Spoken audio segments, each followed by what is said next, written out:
L'histoire politique du Burkina Faso n'a jamais été écrite seulement par les présidents, car derrière chaque dirigeant, il existe des figures invisibles, des architectes de l'ombre qui tiennent le fil du pouvoir. Sous Blaise Compaoré, deux noms ont façonné un système qui a tenu le pays d'une main de fer pendant 27 ans.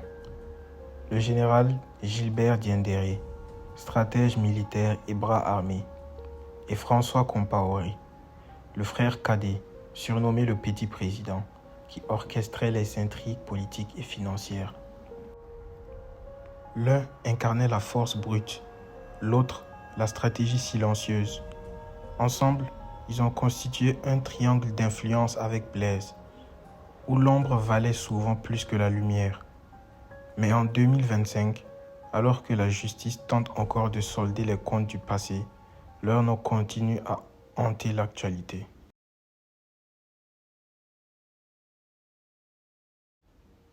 Pour comprendre Blaise Compaoré, il faut comprendre Diendéré.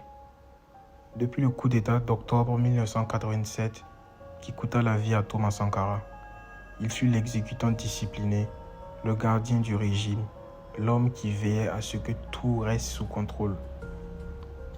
À la tête du régiment de sécurité présidentielle, véritable armée dans l'armée, il personnifiait la terreur organisée. Rien ne se décidait sans lui. Quand il le fallait, il réprimait, neutralisait, parfois effaçait, et toujours dans l'ombre, car son rôle n'était pas de briller, mais d'assurer. Mais l'histoire finit toujours par rattraper les hommes de l'ombre.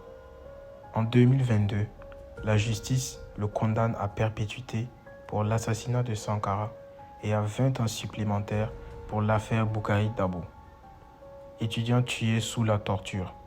Il est désormais derrière les barreaux, mais ses procès rappellent une vérité dérangeante. Juger un homme, ce n'est pas détruire tout un système. Les réseaux, les complicités, les habitudes de silence, tout cela survit encore. Et lorsque, en septembre 2015, il tenta un dernier putsch contre la transition, le masque tomba. Ce n'était plus le stratège froid, mais un militaire désespéré. L'ombre avait perdu son pouvoir, mais son nom, lui, reste synonyme de peur.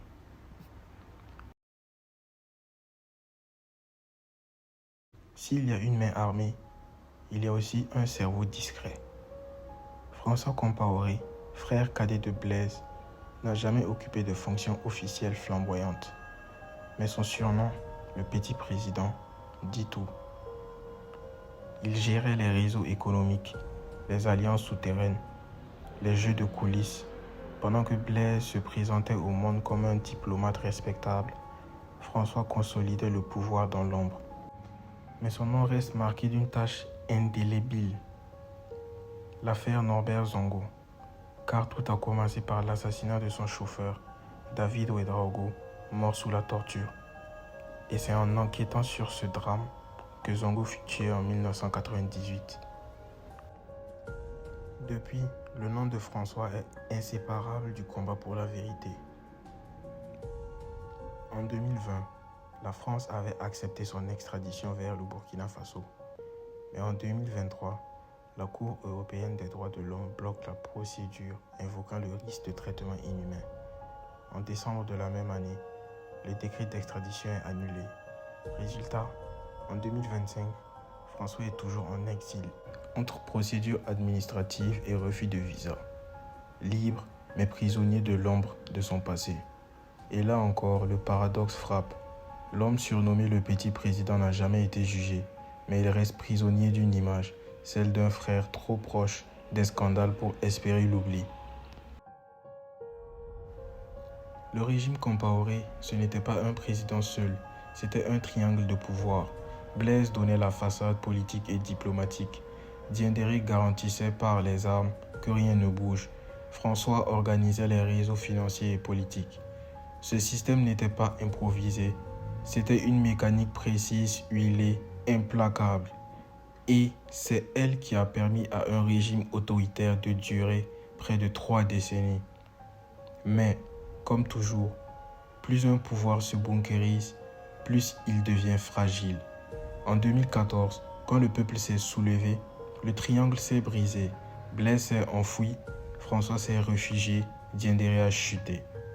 Mais l'ombre ne disparaît pas si vite. Elle continue de planer sur le président. En 2025, la question n'est plus seulement de savoir qui est coupable. Les procès ont donné des noms, des condamnations, mais ce qui reste, c'est une mémoire collective blessée. Car chaque retard judiciaire, chaque extradition annulée, chaque verdict non exécuté fragilise la confiance du peuple. La justice n'est pas seulement un acte légal, elle est une forme politique, une arme symbolique. Et l'affaire Zongo, comme les affaires Sankara ou Dabo, nous enseigne une chose. Un peuple peut pardonner, mais il n'oublie jamais. Les ombres que ces hommes ont laissées ne sont pas seulement celles de la peur, mais aussi celles de la vigilance citoyenne. Car les Burkinabés savent aujourd'hui que ce n'est pas seulement le président qui détient le pouvoir, ce sont aussi ceux qui murmurent à son oreille, qui décident sans assumer. Diendéré et François Compaoré ont incarné l'ombre derrière Blaise. L'un a fini derrière les barreaux, l'autre erre entre exil et procédure. Mais leur héritage, c'est un avertissement. Car dans la politique burkinabé, comme ailleurs en Afrique, les projecteurs trompent. La vraie bataille se joue toujours dans l'ombre. Et c'est précisément là que naissent parfois les destins d'un peuple. Tu regardes le zin. Ici, on ne crie pas. On comprend et une fois qu'on a compris, on agit.